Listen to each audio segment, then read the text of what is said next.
Magandang buhay, magandang umaga. Ito naman po tayo sa ating 250 miles run challenge. Tayo po'y nandito sa ating run number 46, kaya samahan nyo ako sa ating run 46.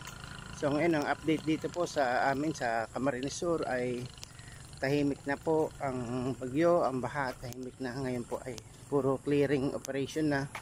Marami na rin pong nakapag-ani ng palay, kaya congratulations sa kanila. Naani na po nila yung mga palay nila. So unti-unti na po makakabangon na naman po ang ating mga kababayan dito po sa Camarines Sur. So ngayon po tuloy-tuloy ang aking pagtakbo, kaya samahan nyo uli ako dahil nakaka 226 na po tayo. Kulang na lang po tayo ng 24 miles. Siguro mga 4 na takbo pa ay tapos ko na po yan. So ngayon ay November na po, kaya meron pa tayong 6 weeks para sa run challenge. At sa mga gustong humabol, sumali, you can still take the challenge. Kunin niyo po yung challenge, tumakbo po kayo hanggang December pa naman po. Okay, let's go and run. Set na po natin yung Strava. Medyo mainit-init na po yung panahon. Siguro mga 30 minutes lang ay balik na tayo dun sa lugar na medyo presko. Doon tayo tatakbo sa lugar na medyo presko. Okay, let's run.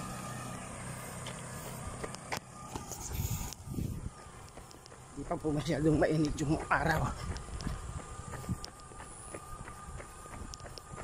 Nauga na po yung ating cellphone, pasensya na. Off na mo natin camera para makarami tayo ng running. Okay? Okay. So, andito na po tayo sa may San Vicente na malaking tulay po. Yan, so after po ng bagyo, ito po yung itsura niya. Marami po dati ditong bato, na kumonti na ngayon. May po dating bato yan, inanod na po. Tapos marami pong buhangin na natangay dyan. Ayan, maraming buhangin.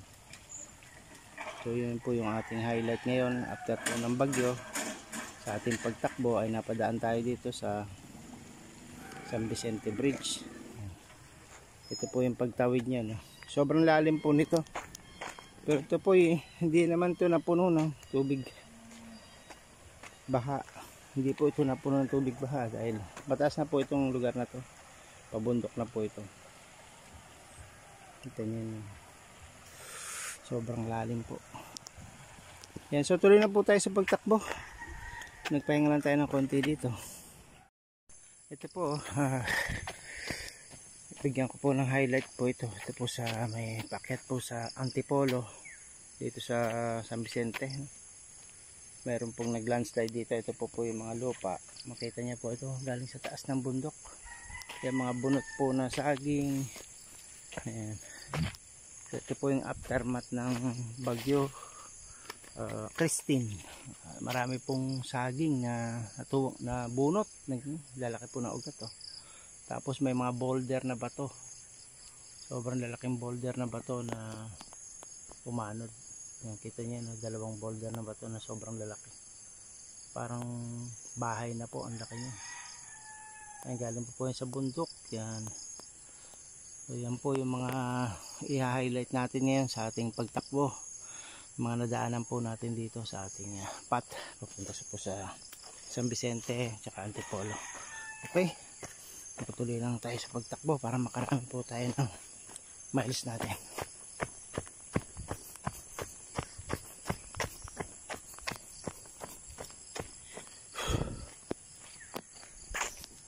Yun po yung pagtakbo natin. Medyo matagal na kasi lumupok na po yung uli yung tuhod natin dito. Medyo masakit po uli ito. Kaya ayan,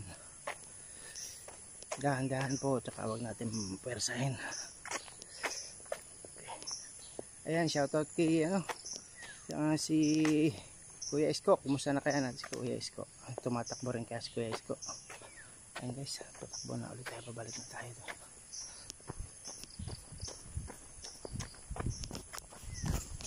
po tayo dito na daanan na landslide. Ito, na-clearing na nila yung daan. So, pero hindi pa 100% yung daan ay nalinis. May nagpuputol po ng kahoy doon sa taas. Yan, kita nyo yun. Nabakbakan ng lupa po yung bundok. Ayun, natira lang ay yung kulay puti na lupa. O parang ano yan, marmol siguro yan o ano. Ito, mga putol na nyug. Putol po ang nyug, lalaki. Yan po. So yung mga taga rito po ay nag-evacuate. Tapos andun po, malalim po yung sapa at may mga nakatira. Kaya delikado talaga dito sa lugar na pabundok. Panibago naman po itong landslide na daanan natin. Meron po mga landslide na maliliit lang, pero ito, the worst na po itong nakita natin ito. So ito po, tignan natin dito sa medyo pababa ng sapa. Ano ang naging epekto sa kanila ng landslide. So nakita ko po, dito pa lang sa malayo ay marami pong malalaking bato. Malalaki pong bato na inaano dito sa sapa. At meron pong natumbang kahoy na malaki. Gemini siguro to, Gemelina. Ito po, isa pang kahoy po. Pili siguro ito.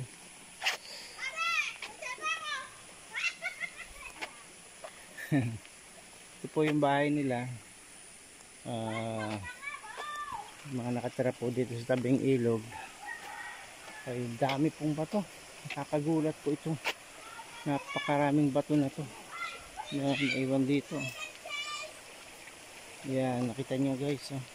So ito possibly ginagawa nila itong liguan ng mga tao dito kasi larangan nila ng bato sa bilog. So malinis siya, may mga kanin dito na siya naghuhugas ng plato. Ayan, may ulam pa nga. So, sobrang lalaki ng bato dito. So ito po yung nangyari sa bahay ni Gagay. Itong pamilya po na ito ang naapektuhan. Tingnan po to, pwede na po itong mag-slide. Pwede na po itong mag-landslide at sumama yung bahay nila. So, nakakatakot ano? Sobrang nakakatakot ang sitwasyon ng mga bata dito. Papasok kayong eskwela? Very good, very good. So ito na yung bahay na to, muntik-muntik na to. Siguro kung isa pang malakas na ulan at baha na manggagaling sa bundok, ay marami na po dito aano din. Malamang po itong bahay na to ay mahulog din. Halos kinain na po. Halos kinain na pala, no? Muntik na, oh. Siguro matagal-tagalan pa. Aanuhin na to. Baka ano din pati yung mga bahay nyo, ano? Mag-ingat kayo dito. Ito mga bato. Oo, sige. Hikayod ka na. Ayun mga kaka. Oo, kuling ako. Ayun, nakita nyo naman. Oh. Hirap dati ito, may daan dito. Marami po itong lupa na to dito. Daan, wala na po natira. Kundi yung bahay. Kung malakas-lakas pa dito ang ano, ay baka ano din itong bahay nila. Kita nyo naman. Kunti na lang ay aabutin na yung poste. Yung lupa.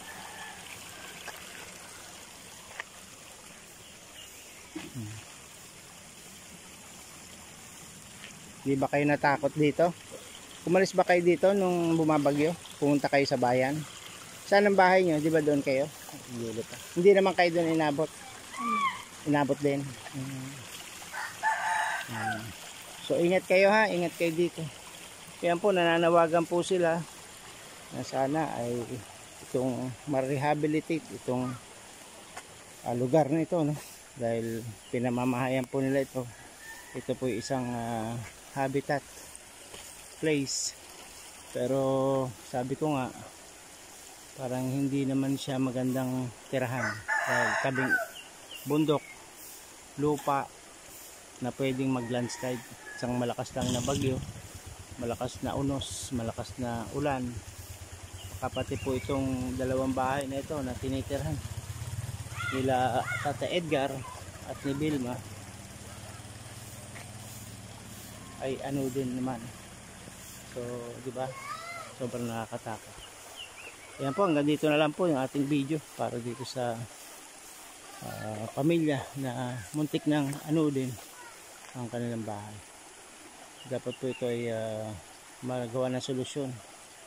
Masimentohan po ito at malagyan ng breakwater. Maayos po yung breakwater.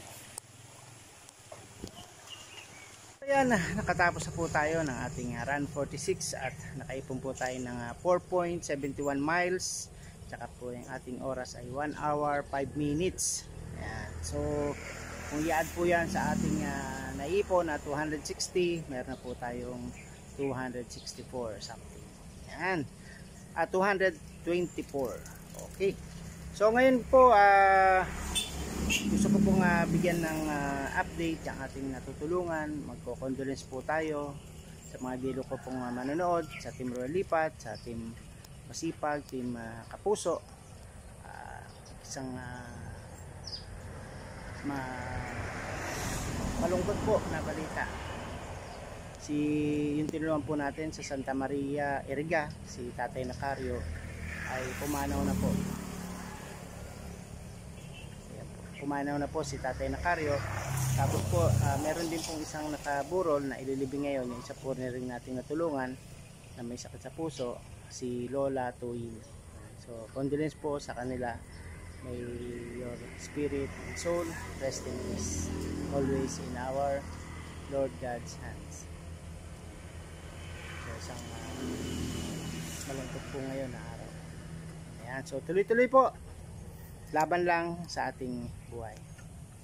God bless everyone. See you sa ating Run 47.